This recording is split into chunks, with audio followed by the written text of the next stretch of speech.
Folks, do you know how exciting the Black Canyon 100K is gonna be this year? Like, if you aren't hyped yet, after this video, I really think you will be.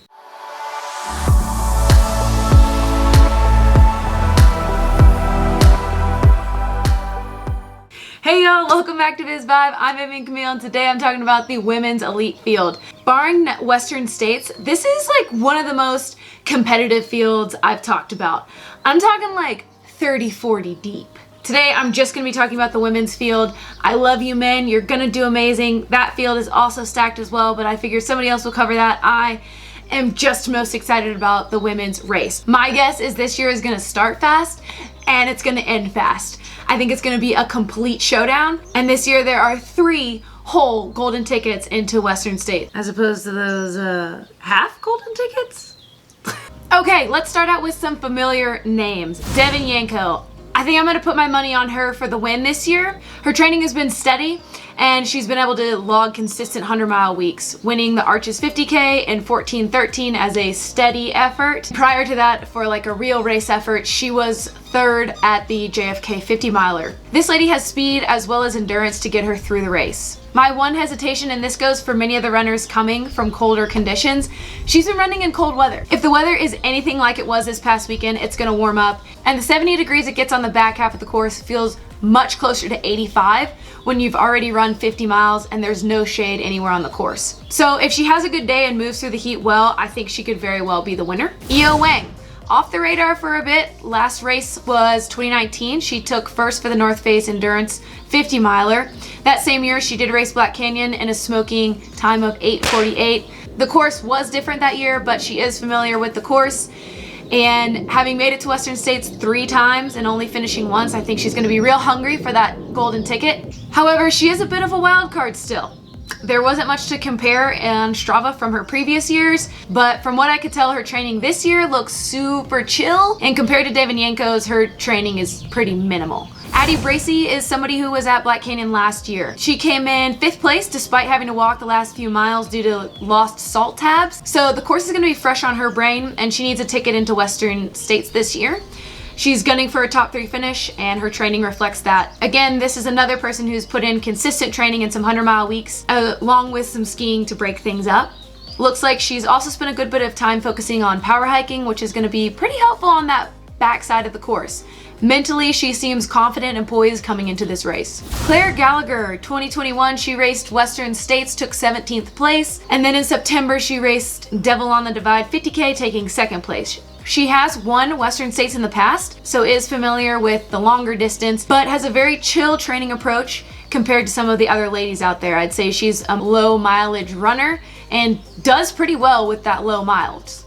So this could translate well with having super fresh legs for this race, or it could also turn into not having enough speed needed at the end to really stick it out with the front pack. She'll be needing a golden ticket this year if she does plan to get into Western States, so I'm interested to see how she attacks this course. Nolan, July 2021, raced the Speed Goat 50K, got 2nd, and then raced in Chamonix, took 9th in the OCC. I think people underestimate climbing in this race since it is a net downhill, but all those small climbs add up, and if Taylor can shine there, it could be enough to keep her in the running for one of those golden tickets.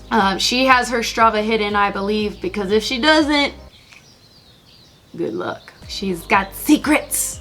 Nolan has been training a lot of downhill and skiing as well, so she's pretty dang confident in her downhill speed for this net downhill course, which will definitely come in handy. Brianna Grigsby from Tucson, Arizona, ran this race last year, placing, I believe, 12th, and has run it in years prior, racing both the 100 and 60K. To say she's familiar racing on this course is an understatement. She's put in a lot of work this past year to hammer her climbing and get that speed up. She's on the Air Viper racing team and is definitely going for a ticket. She took 5th place at the Bandera 100K this January, despite not having a super great race, so she certainly has the speed and the legs to compete with the front group. She's run about 800K to 100-mile distance races in the past, which makes her right at home with this distance.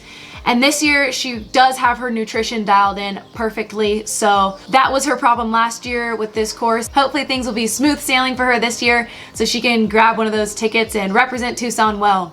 Corinne Chalvoy, also on the Air Viper racing team, Ran the Santan 50K this January, taking first and stealing my course record by 2 minutes. I'm not bitter. She also placed 20th at the Leadville 100 this year. Looks like she's had a steady build leading into this race and has been on this course a couple times, so yeah. Natalie Sandoval, though this is her first 100K, mentally she is confident and composed about tackling this distance, and I think that is largely due to her training. Having spent the last few months on the course almost every weekend, she knows each climb and turn, not to mention the quality miles that she got in each week mixed with some road biking to give those legs a rest here and there. I think she's going to be fresh on the start line and ready to go. She is a strong climber, taking 8th place at Broken Arrow and first overall, folks, at Mogollon. I'm stoked to see how she handles this new distance, but I'm confident that her back-to-back long runs on the course will give her a huge advantage. My guess is she'll be picking off a lot of people who go out way too fast. Marion Hogan coming off a huge win at Black Canyon 100K. She's back for more, but also since she did win Bandera, that means she already has a ticket. So I'm not sure what her race strategy or race goals are gonna be for this race. All we do know is she is fast and a tough competitor. So, Mariah Vargas, return runner from last year. She is coming back for more Black Canyon. She took 4th and got the rolled down golden ticket last year, placed 16th at Western States, and took 3rd at the Bandera 100K this January. And previous to her Black Canyon 4th place, she was, I believe, 7th or 8th, so she continues to just creep her way up into the top. We'll see if she can knock off a couple more spots and get herself another ticket back into Western States. A couple more up-and-comers are Megan Coopreys, Lottie Brinks, Rachel Spalding, and the list goes on. There are so many that have so much potential and could crush it. And I cannot hit them all. Maybe Aravipa will do a comprehensive women's elite field, but I, folks, do not have the time. Lastly, someone who's most likely not gonna be going for a golden ticket, but totally worth following come Saturday via the live stream. This woman is a BA mother, trucker, and total legend, Pam Reed. She has over 188 finishes on Ultra Sign Up and has been a pioneer for the women's ultra running history, winning overall at Badwater and taking many other records along the way. I think it's so cool that we have the older generations out on the course who have paved the way for these young bucks coming in. And so it's so cool to see all the generations out on the course and how this ultra running sport is continuing to grow and continue to expand. Now, these are just some of the ladies I have my eye on this year.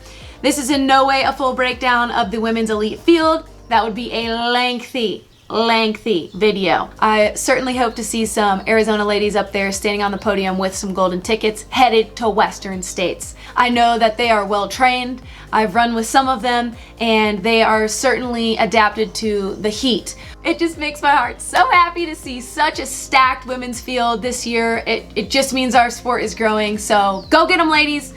Attack that course, be smart, be fast. I really appreciate all of you watching. If you're interested in what the river crossings most likely will look like this year, check out this video I made from last weekend. It's as current as I could make it. And please feel free to comment who you think is gonna win this year or others we should be on the lookout for on the live stream. For those of you who are racing in the coming weekend, good luck, have fun, run like the wind, do your best, but mostly have fun and don't be like me and be upset for an entire year about your Black Canyon performance.